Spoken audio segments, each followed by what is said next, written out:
अस्सलाम वालेकुम। गाइडन की बुक से चैप्टर 54 है chemical senses, that is taste and smell. में से हमारा टॉपिक है सेंस ऑफ स्मेल, जिसको हमने अभी स्टडी करना है। तो जिस तरह से हम स्टार्ट से पढ़ते हुए आ रहे हैं कि 5 सेंसेस होते हैं, उसमें से एक सेंस है स्मेल। स्मेल जो है वो हमारे सेंसेस में लीस्ट अंडरस्टूड है, इतना ज़्यादा इसको समझा नहीं जाता, क्योंकि ये इस तरह से है कि ये लोअर एनिमल्स में इसको इतना स्टडी नहीं, ईजी नहीं होता इसको स्टडी करना। और एक कॉम्प्लिकेटेड प्रॉब्लम ये है कि जो सेंस ऑफ स्मेल है वो ह्यूमन बींग्स के अंदर पूरली डेवलप्ड होती है as compare to lower animals.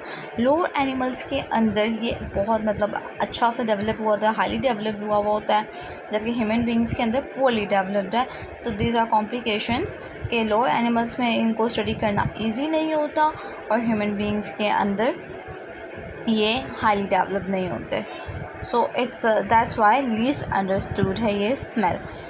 So olfactory membrane, olfaction का वर्ड जहाँ कहीं भी आता है इसका मतलब होता है सेंस।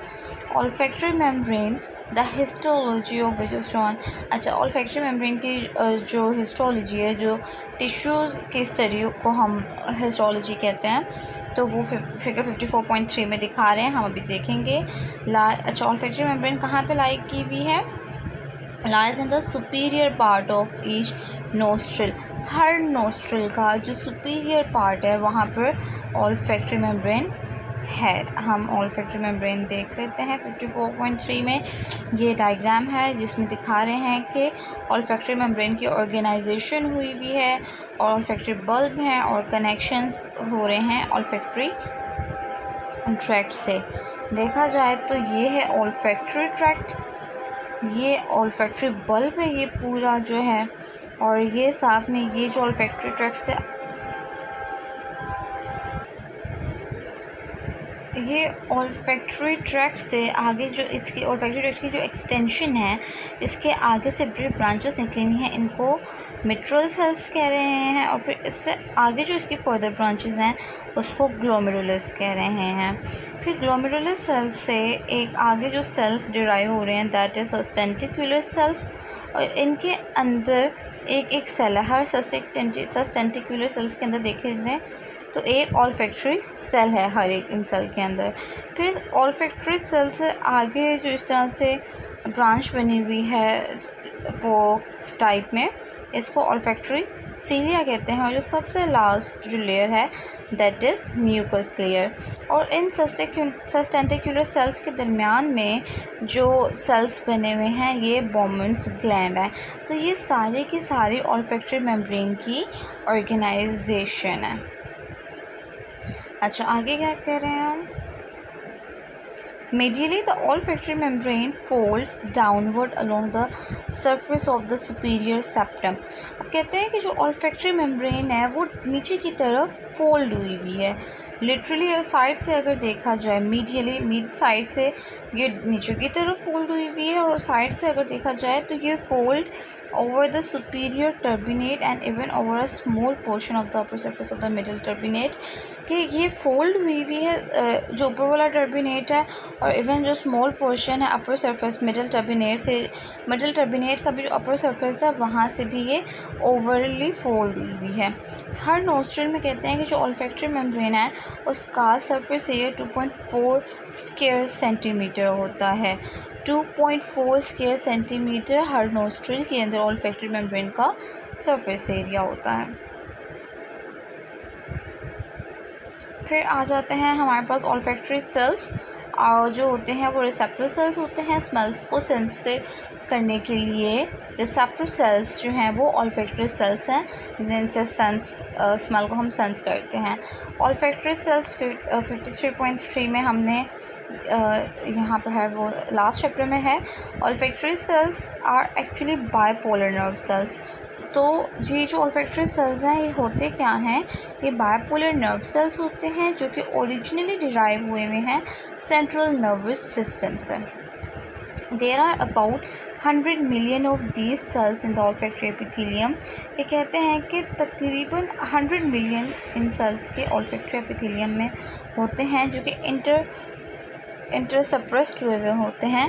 जो टेस्टिकुलर सेल्स के मिड में हमने देखा था उस तरह से इंटरसप्रेस्ड हुए हुए होते हैं।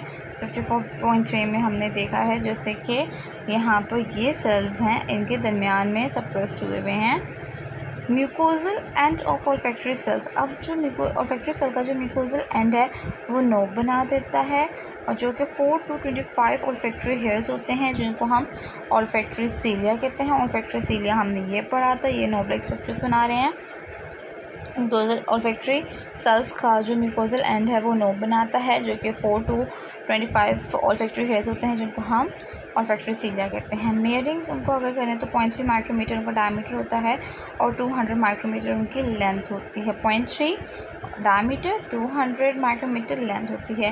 प्रोजेक्ट इनटू द म्यूकस के अंदर वो आए हुए होते हैं। That quotes the inner surface of the nasal cavity की जो इनर सरफेस होती है उसको कोट किया हुआ होता है, कवर किया होता है। ये जो प्रोजेक्टिंग ऑल्फैक्टरी सीलिया हैं ये डेंस मैट बना देते हैं म्यूकस के अंदर, एंड इट इज़ दीज सीलिया, यही वो सीलिया हैं जो रिएक्ट करते हैं किसी भी ओडोर को, खुशबू को, फ्रेगरेंस को एयर में, और फिर स्टिमुलेट करते हैं ऑल्फैक्टरी सेल्स को।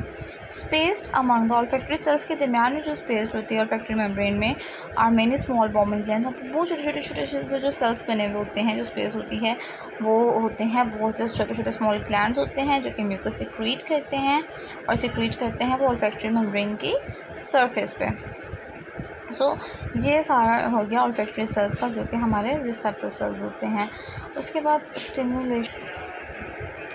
Stimulation of the olfactory cells किस तरह से स्टिमुलेट करते हैं, किस तरह से सेंस का यूज़ करते हैं, ये पूरा मैकेनिज़्म हमने ऑल्फैक्टरी सेल्स का अब स्टडी करना है।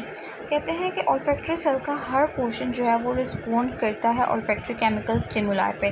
कोई केमिकल स्टिमुलाई आता है ऑल्फैक्टरी सेल पर तो वो होते हैं ऑल्फैक्टरी सीलिया, जो हमने लास्ट में पढ़े थे। म्यूकस लेयर से ऊपर जो नोब लाइक स्ट्रक्चर होता है दैट इज़ ऑल्फैक्टरी सीलिया। तो हर ऑल्फैक्टरी सेल का जो पोर्शन होता है वो ऑल्फैक्टरी केमिकल स्टिमुलाई को रिस्पॉन्ड करता है, और वो होता है ऑल्फैक्टरी सीलिया। ओडोरेंट सब्सटेंस, जो ओडोरेंट सब्सटेंस है upon coming in contact with the olfactory membrane surface, सबसे पहले इस मैकेनिज़्म में जो केमिकल आएगा दैट इज़ ओडोरेंट। ये कांटेक्ट जाके करेगा ऑल्फैक्टरी मेम्ब्रेन सरफेस पे। फर्स्ट वो म्यूकस के साथ डिफ्यूज़ होगा जिसने सीलिया को कवर किया होता है, और फिर वो बाइंड कर जाएगा रिसेप्टर प्रोटीन से मेम्ब्रेन के ऊपर, जो रिसेप्टर प्रोटीन्स होती हैं हर सीलियम की। As receptor protein is actually, हर जो रिसेप्टर प्रोटीन होती है वो एक लॉन्ग मॉलिक्यूल होती है that threads it's way through the membrane about 7 times folding inward and outward. Her receptor protein actually में एक लॉन्ग मॉलिक्यूल होता है, thread it's way through the membrane 7 times तक वो इस तरह से हुआ वो होता है, फोल्ड हुआ होता है इनवर्ड और outward. Odorant binds with the portion of the, अच्छा ये हम इसको कंटिन्यू करते हैं। ये सारा मैकेनिज़्म है ऑल्फैक्शन का। ये सस्टेंटिकुलर सेल्स है, ये इसके अंदर ऑल्फैक्टरी सेल है, ये ऑल्फैक्टरी सेल है, ये सारा सस्टेंटिकुलर सेल है। ये बाहर जो हैं ये बॉमेंस ग्लैंड्स हैं, और ये हैं ऑल्फैक्टरी हेयर्स या ऑल्फैक्टरी सीलिया। तो इसको इन्होंने इसका एक सेक्शन लेके इसको कम्प्लीटली ये सारा मैकेनिज़्म है, ये ओडोरेंट है, ये ऑल्फैक्टरी मेम्ब्रेन है, इसके साथ जाकर बाइंड करेगा, फिर यहाँ पर आकर कुछ सब यूनिट्स जो हैं वो बाइंड करेंगे, ATP यूज़ होगी, और ये सारा प्रोसेस हम अभी आगे स्टडी करते हैं। ये समरी है ऑल्फैक्टरी सिग्नल ट्रांसडक्शन की। बाइंडिंग ऑफ ओडोरेंट, जो ओडोरेंट है वो बाइंड करता है जी प्रोटीन कपल रिसेप्टर से, वो एक्टिवेशन कोज करता है रिनालाइट साइक्लेज की, जो कि ATP को CAMP में कन्वर्ट कर देता है, और CAMP फिर एक्टिवेट करता है गेटेड सोडियम चैनल को, जो कि इंक्रीज़ करती है सोडियम इन्फ्लक्स, और फिर सेल डिपोलराइज हो जाता है। ऑल्फैक्टरी न्यूरॉन एक्साइट करते हैं, और एक्शन पोटेंशियल की ट्रांसमिशन हो जाती है सेंट्रल नर्वस सिस्टम से। अच्छा, इससे पहले कहते थे जो ओडोरेंट है वो बाइंड करता है portion of the receptor protein,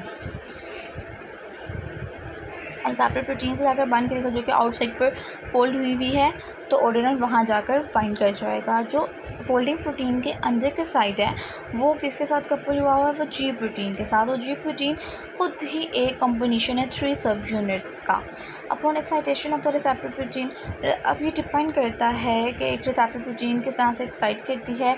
एक अल्फा सब यूनिट होता है जो कि क्या करता है, break away from the G protein से अलग हो जाता है और फिर एक्टिवेट कर देता है एडेनिलाइल साइक्लेस। एक होता है अल्फा सब यूनिट जो कि which is attach to the inside होता है, जो कि सिल्यूरी मेम्ब्रेन के इनसाइड पर जाके अटैच करता है, जो कि रिसेप्टर सेल बॉडी के पास जाकर करता है। एक्टिवेटेड साइक्लेस, अब ये जो एडेनिलाइल साइक्लेस है उसको एक्टिवेटेड साइक्लेस जो है इसके टर्म में क्या करेगा, जो बहुत से इंट्रासेलुलर एडिनोसिन ट्राइफॉस्फेट के जो मॉलिक्यूल्स हैं इनको साइक्लिक एडिनोसिन मोनोफॉस्फेट में कन्वर्ट कर देगा। फाइनली क्या होगा कि ये जो साइक्लिक एडिनोसिन मोनोफॉस्फेट हैं एक्टिवेट्स करेंगे, इनके साथ में जो मेम्ब्रेन प्रोटीन है उसको एक्टिवेट कर देंगे। अगेटेड सोडियम आयन चैनल है जो दैट ओपन्स इट्स गेट, इसके गेट्स को ओपन करेंगे और फिर अलाउ करेंगे कि लार्ज नंबर के सोडियम आयंस जो हैं वो अंदर की तरफ पोर हो जाएं, उन ले जाएं। उन पोर का मतलब अंदर डालना थ्रू द मेम्ब्रेन के ऊपर जो रिसेप्टर सेल है साइटोप्लाज्म उसके थ्रू वो अंदर चले जाएंगे सोडियम आयंस बहुत ज़्यादा। सोडियम आयंस जो हैं वो इंक्रीज़ करता है electrical potential in the positive direction में सेल मेम्ब्रेन के अंदर से, और एक्साइटिंग द ऑल्फैक्टरी न्यूरॉन। और इस तरह से क्या होता है कि जो ऑल्फैक्टरी न्यूरॉन है सेंस के जो सेल्स हैं वो एक्साइट कर जाते हैं और एक्शन पोटेंशियल ट्रांसमिट कर देते हैं सेंट्रल नर्वस सिस्टम में ऑल्फैक्टरी नर्व के थ्रू। इस मेकैनिज़म की इम्पोर्टेंस क्या है कि activating olfactory nerves is that activating olfactory nerve जो है वो क्या है, greatly multiplies the excitatory effect of even the weakest odorant. इसको समराइज़ करते हैं कि ये सारा मेकैनिज़म था, इसको हम और फिर से पढ़ते हैं थोड़ा डिटेल में कि समराइजली कि जो activation of the receptor protein जो एक्टिवेंट, अब रिसेप्टर प्रोटीन जो सेल मेम्ब्रेन के ऊपर थी सिलेरी मेम्ब्रेन पर जो थी वो किस तरह से एक्टिवेट हो रही है, एक ऑर्डिनेंट सब्सटेंस है। ऑर्डिनेंट सब्सटेंस जाएगा तो वो एक्टिवेट कर देगा जी प्रोटीन कॉम्प्लेक्स को। उसके टर्म में क्या होगा कि जो मल्टीपल मॉलिक्यूल्स है एडेनिलाइल साइक्लेस के ऑल्फैक्टरी सेल के अंदर वो एक्टिवेट हो जाएंगे, जो कि फिर कॉज करेंगे बहुत से causes of formation of many times, बहुत से दफ़ा साइक्लिक एडिनोसाइन मोनोफॉस्फेट के मॉलिक्यूल को वो बना देंगे। और फिर क्या होगा कि जो साइक्लिक एडिनोसाइन मोनोफॉस्फेट है वो ओपन करेगा बहुत से सोडियम आयन चैनल को कि वो अंदर चले जाएं। इसीलिए कहते हैं कि even a minute concentration of specific odorant initiates, मतलब कि अगर थोड़ी सी ही कंसनट्रेशन ऑर्डिनेंट सब्सटेंस की जो है वो चली जा वो हमारे पास जो ऑल्फैक्ट सिलेरी मेम्ब्रेन तक वो चली जाए तो वो एक इफ़ेक्ट कॉज स्टार्ट कर देती है जो कि extremely large number of sodium channels को ओपन कर देते हैं। ये प्रोसेस जो है वो अकाउंट कितना सामना करता है कि exquisite sensitivity of olfactory neurons to even the slightest amount of odorant. तो ये जो प्रोसेस है ये ऑल्फैक्टरी न्यूरॉन्स के लिए सेंसिटिविटी कॉज करता है, इवन स्लाइटेस्ट थोड़ी सी भी ऑर्डिनेंट की अमाउंट हो तो ये प्रोसेस स्टार्ट हो जाता है। इसके अलावा कहते हैं कि बेसिक केमिकल मैकेनिज़्म जो ऑल्फैक्टरी सेल्स स्टिमुलेट करते हैं, कुछ सेवरल फैक्टर्स होते हैं फिज़िकल जो कि डिग्री ऑफ स्टिमुलेशन को अफेक्ट करते हैं। सबसे पहले क्या होता है, सिर्फ वॉलेटाइल सब्सटेंसेस इस तरह से जो कि वेपर्स कॉज करते हैं, वाटर वेपर्स बनाते हैं, that can be sniffed into the nostrils में वो स्निफ हो जाते हैं, जो स्मेल कर सकते हैं। अच्छा, पहला क्या होगा कि सिर्फ वॉलेटाइल सब्सटेंस जो हैं वो स्निफ हो सकते हैं नोस्ट्रल में जो कि स्मेल कर सकते हैं। सेकंड कहते हैं स्टिमुलेटिंग सब्सटेंस, कोई भी स्टिमुलाई आएगा तो उस टाइप को जो कि जाकर कोई भी एक्शन कॉज कर देगा, must be at least slightly water soluble, कि जो स्टिमुलेटिंग सब्सटेंस है वो थोड़ा बहुत एटलीस्ट कम से कम थोड़ा सा ही वो वाटर सोल्यूबल होना चाहिए ताकि वो म्यूकस को पास कर सके, ताकि वो ऑल्फैक्टरी सीलिया तक पहुंच सके। थर्ड है it is helpful for the substance, इस किन सब्सटेंस के लिए हेल्पफुल है, टू बी एटलीस्ट स्लाइटली, जो थोड़े बहुत लिपिड सोल्यूबल हो उनके लिए भी हेल्पफुल है। Presumably because lipid constituents of the cilium are weak, क्योंकि जो सीलियम का जो लिपिड कॉन्स्टिट्यूएंट होता है वो वीक बैरियर होता है नॉन लिपिड सोल्यूबल ऑर्डिनेंट्स के लिए भी। तो पहला वॉलेटाइल सब्सटेंस, दूसरा वाटर सोल्यूबल सब्सटेंस और थर्ड लिपिड सोल्यूबल सब्सटेंस भी जो है वो और केमिकल मैकेनिज्म ये जो ऑल्फैक्टरी सेल्स पर है स्टिमुलेट कर सकता है। अब कहते हैं मेम्ब्रेन पोटेंशियल और एक्शन पोटेंशियल ऑल्फैक्टरी सेल्स के अंदर कैसे हो रहा है।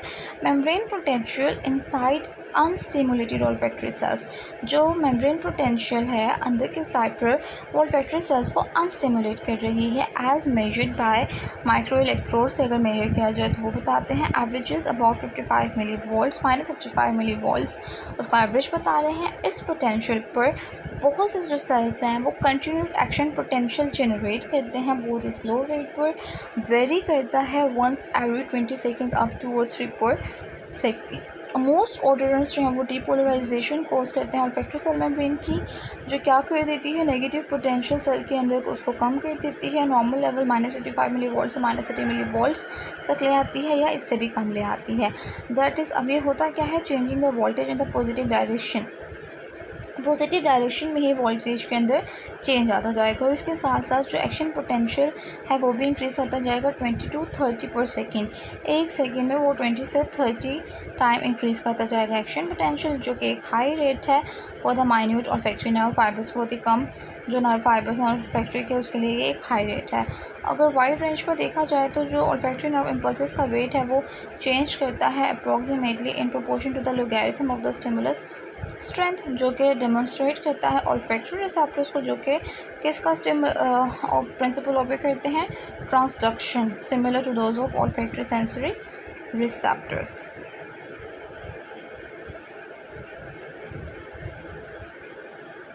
आप कहते हैं ऑल्फैक्शन सेंसेशन के लिए रैपिड अडेप्टेशंस, क्या भाई इस तरह के अडेप्टेशंस हों ऑल्फैक्टरी के लिए, ऑल्फैक्शन के लिए, तो ऑल्फैक्टरी रिसेप्टर्स जो हैं वो अडेप्ट करते हैं 50% फर्स्ट सेकंड में या इसके बाद जो स्टिमुलेशन होता है उसमें। Thereafter they adapt very little and very slowly, बहुत कम और बहुत आहिस्ता से ये अडेप्ट करते हैं। Yet we all known from our own experience that smell sensations adapt almost to extinction within a minute or so after entering a strongly odorous atmosphere. अब होता क्या है कि ये हम सब जानते हैं कि जो हमारा अपना एक्सपीरियंस है कि जो स्मेल सेंसेशन है वो अडॉप्ट करती है एक एक्सटिंक्शन कुछ मिनट के अंदर अंदर होती है या आफ्टर एंटरिंग अ स्ट्रॉन्गली, कि एक स्ट्रॉन्गली ओडोरस एटमॉस्फेयर एंटर होती है और फिर वो ख़त्म हो जाती है, क्योंकि ये जो साइकोलॉजिकल अडेप्टेशन है ये is far greater than the degree of adaptation. Psychological adaptation degree of adaptation से बहुत ज़्यादा तक होती है रिसेप्टर्स की। It is almost certain that most of the additional adaptation, कहते हैं कि ये ऑलमोस्ट जो एडिशनल अडेप्टेशन होती हैं सेंट्रल नर्वस सिस्टम के अंदर जो कि ट्रू नज़र आती हैं, सही नज़र आती हैं टेस्ट सेंसेशन के लिए भी, जो स्मेल सेंसेशन के लिए हैं वही टेस्ट सेंसेशन के लिए अडेप्टेशन ऑलमोस्ट ट्रू होती हैं। Neuronal mechanism for the adaptation is postulated. अच्छा, न्यूरोनल मैकेनिज्म के लिए जो अडेप्टेशन है वो पोस्टुलेट की गई हैं। Large number of centrifugal nerve fibre जो हैं वो ऑल्फैक्टरी रीजन से पास कर जाते हैं, ब्रेन के ऑल्फैक्टरी रीजन से पास करते हैं बैकवर्ड की साइड पर ऑल्फैक्टरी ट्रैक्ट के साथ होते हुए और टर्मिनेट करते हैं स्पेशल इनहिबिटरी सेल्स पर, जो ऑल्फैक्टरी बल्ब के अंदर इनहिबिटरी सेल्स होते हैं वहाँ पर ख़त्म करते हैं, जो कि ग्रैन्यूल सेल्स हैं। ये भी पोस्टुलेट किया गया है कि एक दफ़ा ऑल्फैक्टरी स्टिमुलस के स्टार्ट होने के बाद जो सेंट्रल नर्वस सिस्टम है वो खुद ही डेवलप कर देता है स्ट्रॉन्ग फीडबैक इनहिबिशन कि ये सप्रेस कर दे स्मेल सिग्नल्स पर जो रिलाई कर रहा है ऑल्फैक्टरी बल्ब के थ्रू। तो ये हमारी रैपिड अडेप्टेशंस हो गई हैं। अब अडेप्टेशंस जो हमारी टेस्ट के साथ और स्मेल के साथ सेम हैं, क्योंकि हम अगर कोई चीज़ को सेंस को स्मेल करते हैं तो उस स्मेल से हमें आइडिया आता है कि ये चीज़ टेस्टी होगी, किस टाइप का टेस्ट होगा, sour, bitter, sweet. So that's why their adaptations are true for each other. So it's all about sense of cell, stimulation of olfactory cell, mechanism of excitation of olfactory cell. अगर इस topic में आपको कोई भी question है तो आप comment section में पूछ सकते हैं। Thank you.